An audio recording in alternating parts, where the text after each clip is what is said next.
De Lila Bellili.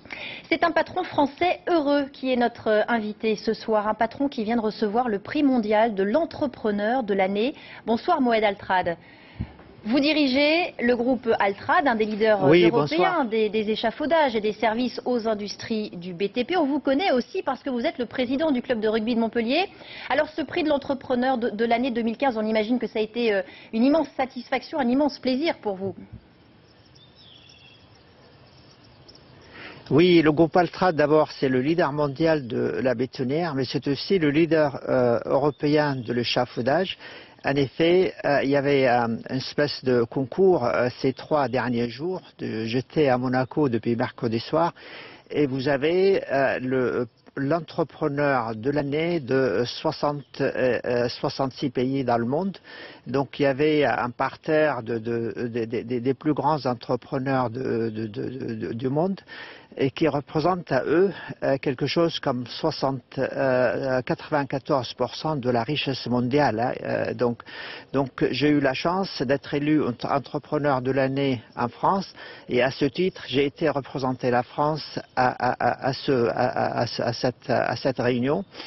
Et j'ai eu de la chance d'être élu entrepreneur de l'année mondiale au nom de la France. J'ajoute une chose, ce n'est pas Moed Altrad qui a reçu le prix d'entrepreneur de l'année, c'est plutôt la France qui a reçu. Vous savez, comme la Coupe du monde de football, la France l'a reçue une seule fois. Ce n'est pas Zidane qui l'a gagné, ce n'est pas Thierry Henry, que sais-je encore. Et le prix de l'entrepreneur de l'année que je viens de recevoir au nom de la France, et ce n'est pas à mon nom personnel. D'ailleurs, au moment de l'annonce, l'Américain qui a annoncé le prix, il a dit le gagnant est la France. Alors effectivement, vous êtes le premier Français à recevoir ce prix. Vous êtes distingué parmi plus de 60 chefs d'entreprise du monde entier.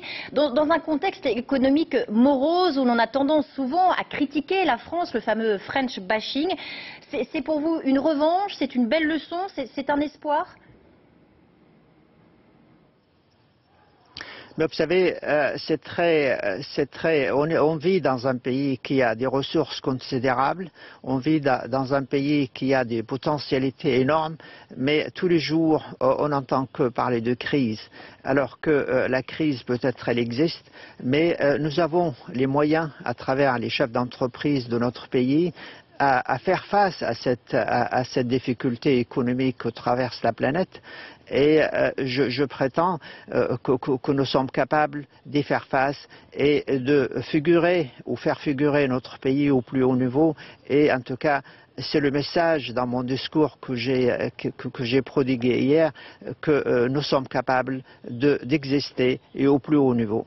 Moed Altrad, j'avais une dernière question. Vous avez un parcours atypique, c'est rien de le dire. Vous êtes arrivé sans le sou en France dans les années 70 pour étudier grâce à une bourse.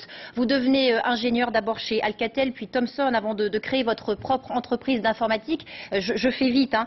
Vous êtes un bel exemple de la réussite au mérite. Est-ce qu'il y a un secret de cette réussite pour réussir ? Oui, en 2 mots, moi je suis arabe, syrien, mais surtout, avant tout bédouin, je suis né dans le désert syrien. Je ne connais pas d'ailleurs ma date de naissance dans les années 50 et je suis arrivé à Montpellier, là où je suis aujourd'hui, pour apprendre le français, après entreprendre des études et ensuite entreprendre pour créer le groupe Altrad que j'ai créé voilà, il y a 30 ans. Donc voilà, je suis à ma manière un citoyen à temps complet et je suis français et je porte très haut et très fort les couleurs de la France. Mais réside en moi aussi cette culture orientale qui est la mienne. Mais je suis avant tout devant vous, devant les Français en tant que chef d'entreprise français qui a gagné un titre au nom de la France. Merci beaucoup Moed Altrad pour votre réaction en direct sur iTélé. Je rappelle que vous venez de recevoir le prix mondial de l'entrepreneur de l'année. Un mot de tennis, c'est le triomphe de Stan Wawrinka à Roland-Garros cet après-midi.